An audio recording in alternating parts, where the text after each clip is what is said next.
L'air dans le palais royal d'Abomey, cœur du puissant royaume du Dahomey, était une tapisserie d'odeurs. Il y avait l'odeur terreuse des murs d'argile se rafraîchissant au crépuscule, le parfum suave des fleurs de frangipanier dans les jardins du roi, et l'odeur métallique et omniprésente du pouvoir. Un mélange de poudre à canon, de sueur et de peur. Mais dans l'aile des cuisines, un univers à part gouverné par des femmes aux mains fortes et au tempérament féroce, un seul arôme régnait en maître, celui de la nourriture. Et personne au Dahomey ne comprenait le langage des épices, l'alchimie des marmites, comme Effia. Effia n'était pas une princesse, ni l'une des célèbres guerrières agogies du roi. Sa royauté se manifestait dans sa maîtrise du feu et des ingrédients.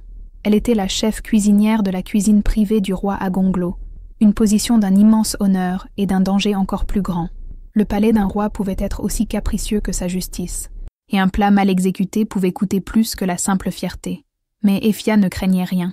Sa nourriture était une forme de prière, une célébration de la terre. Ses ragoûts d'arachide étaient si riches que les nobles disaient pouvoir y goûter le soleil, et sa soupe de poisson était si délicate qu'on chuchotait que les dieux mêmes du fleuve la jalousaient. L'histoire que je vais vous raconter ne porte pas sur les grandes batailles du Dahomey ou sur ses négociations complexes avec les marchands d'esclaves européens. C'est une histoire bien plus intime et, pour cette raison même, infiniment plus terrifiante.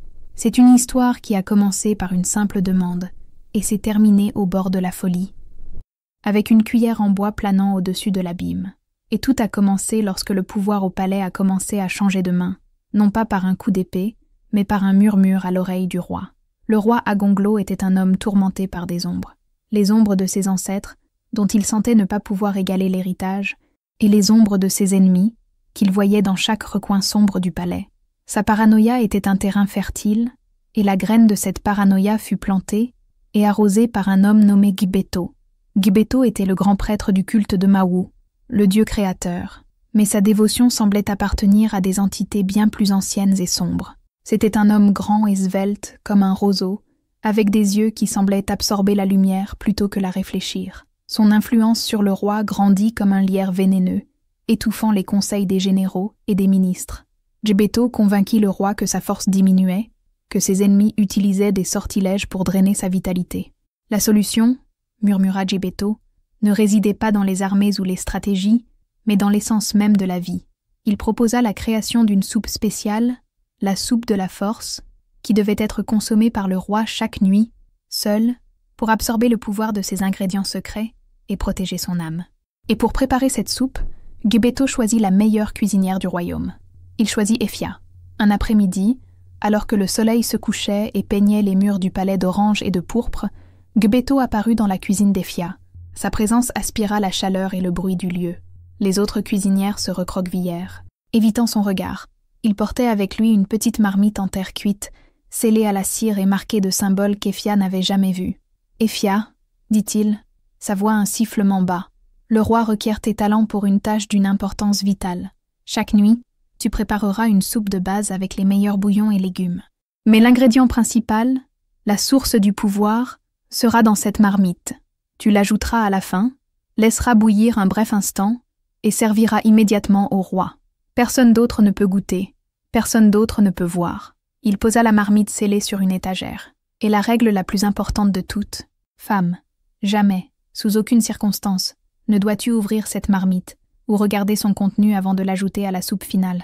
C'est un tabou. Ta curiosité serait une trahison envers les dieux et le roi. Compris? Effia, bien que troublée par l'étrangeté de la demande, acquiesça. Sa loyauté appartenait au roi, et sa foi dans les coutumes était profonde.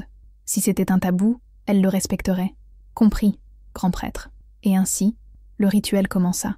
Chaque nuit, Effia préparait un bouillon riche et aromatique. Juste avant de le servir, l'un des acolytes de Gbeto apportait une marmite scellée identique.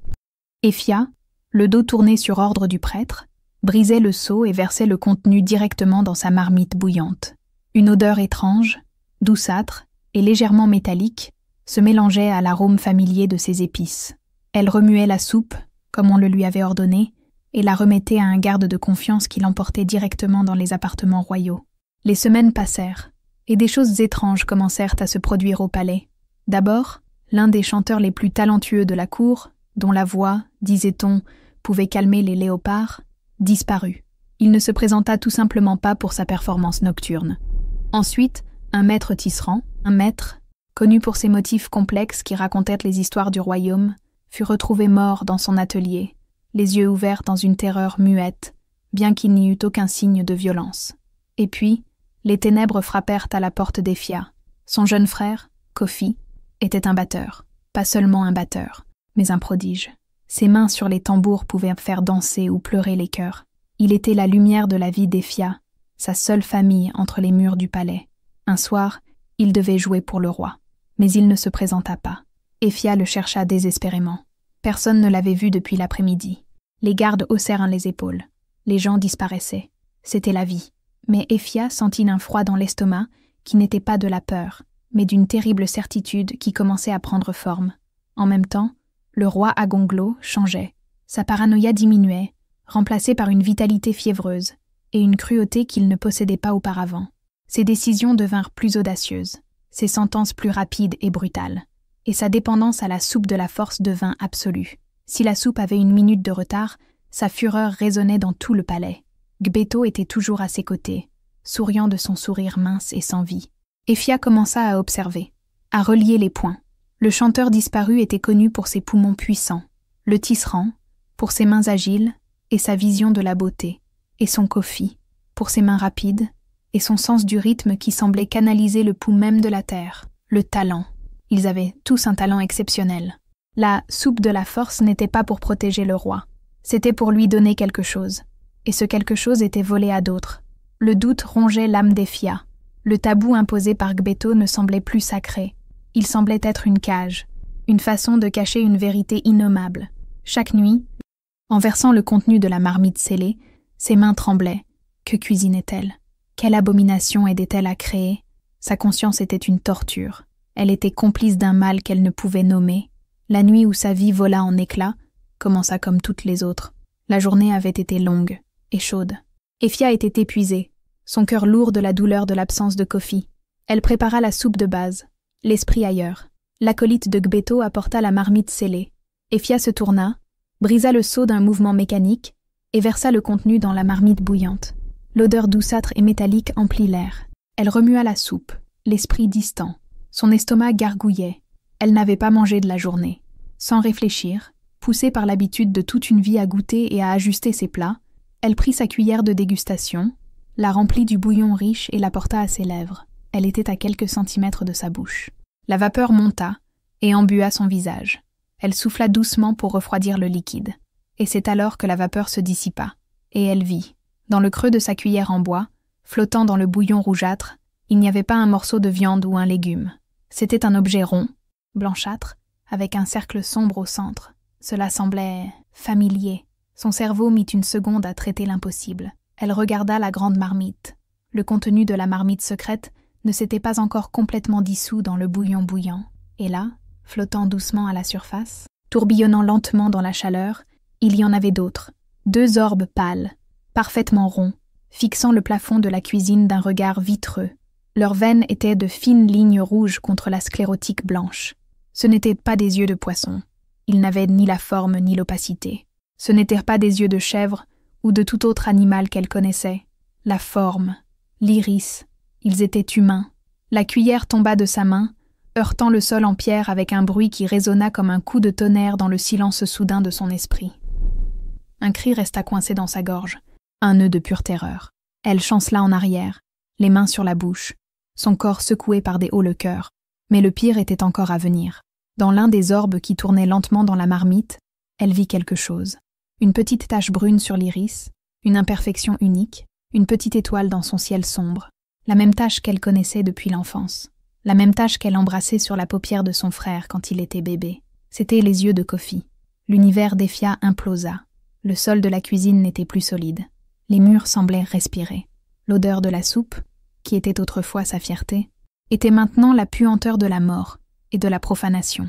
Elle ne cuisinait pas seulement pour un roi, elle cuisinait son propre frère. Elle servait l'âme de son frère dans un bol en terre cuite. La douleur fut si accablante, si absolue, que pendant un instant la folie sembla une évasion bienvenue. Mais sous la douleur, sous la terreur, autre chose commença à brûler, une braise de fureur. Une rage si froide et si pure qu'elle brûla ses larmes et solidifia sa peur en acier. Elle regarda la marmite, son chef-d'œuvre, son abomination, son instrument de vengeance. Elle avait le choix. Elle pouvait crier, être traînée et exécutée pour avoir brisé un tabou et accuser l'homme le plus puissant du royaume après le roi. Ou elle pouvait servir la soupe.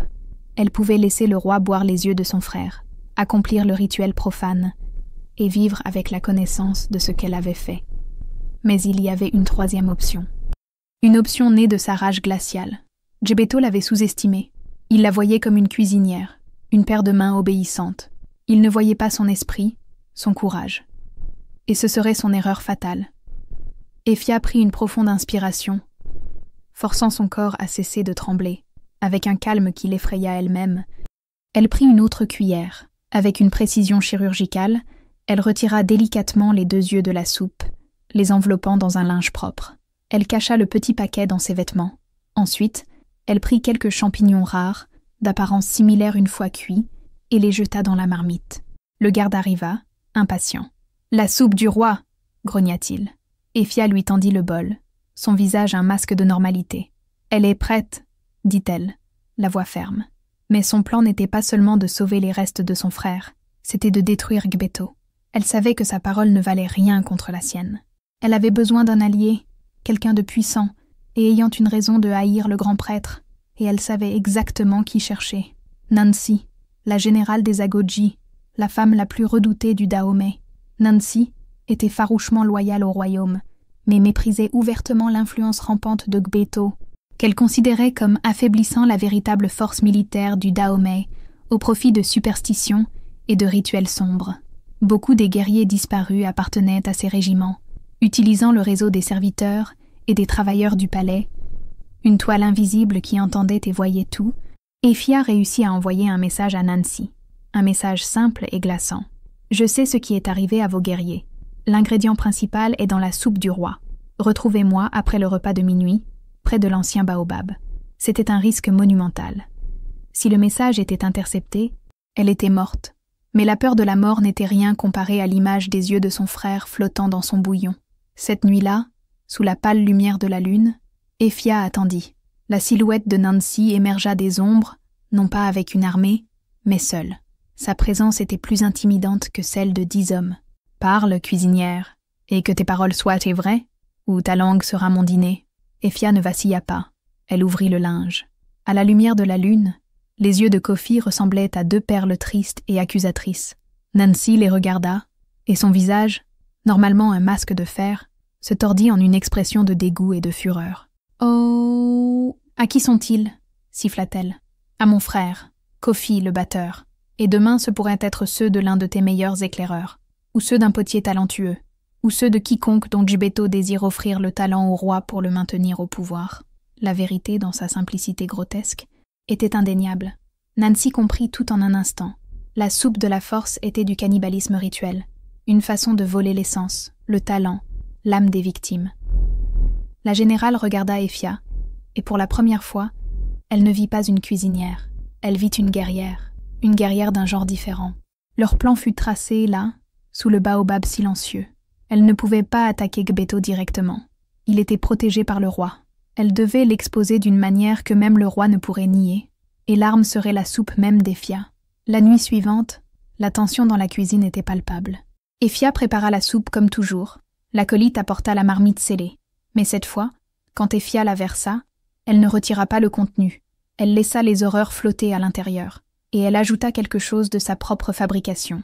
Une herbe rare et inoffensive qui avait la propriété d'éclaircir n'importe quel bouillon, le rendant presque transparent.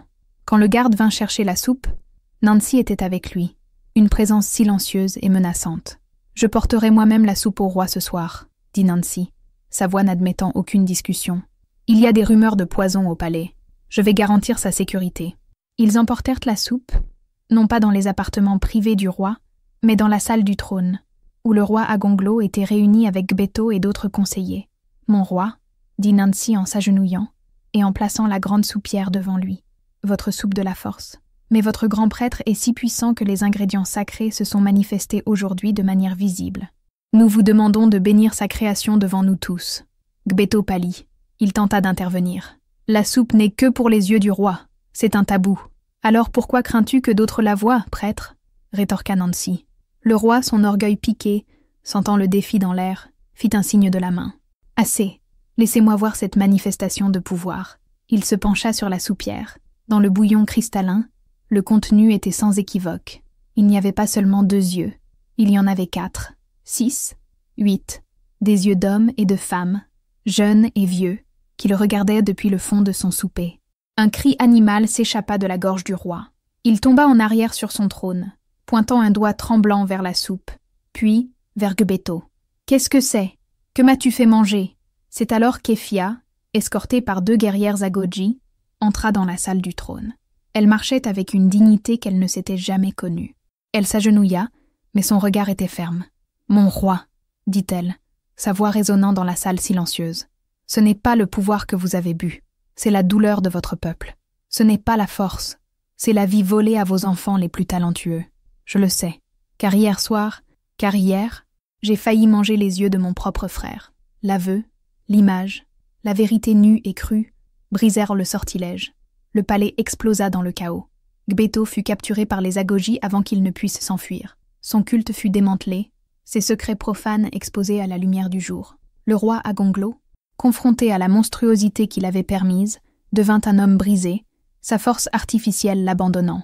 Effia ne retourna pas à la cuisine. Sa vie de cuisinière s'était terminée cette nuit-là, avec une cuillère de soupe planant au-dessus de l'abîme. Son acte de courage devint une légende, chuchotée non seulement au Dahomey, mais dans tous les royaumes voisins. L'histoire de la cuisinière qui regarda au fond de la marmite et y trouva le courage de sauver un royaume de sa propre obscurité. Elle prouva que la véritable force ne vient pas de ce que nous consommons, mais de ce que nous refusons d'avaler.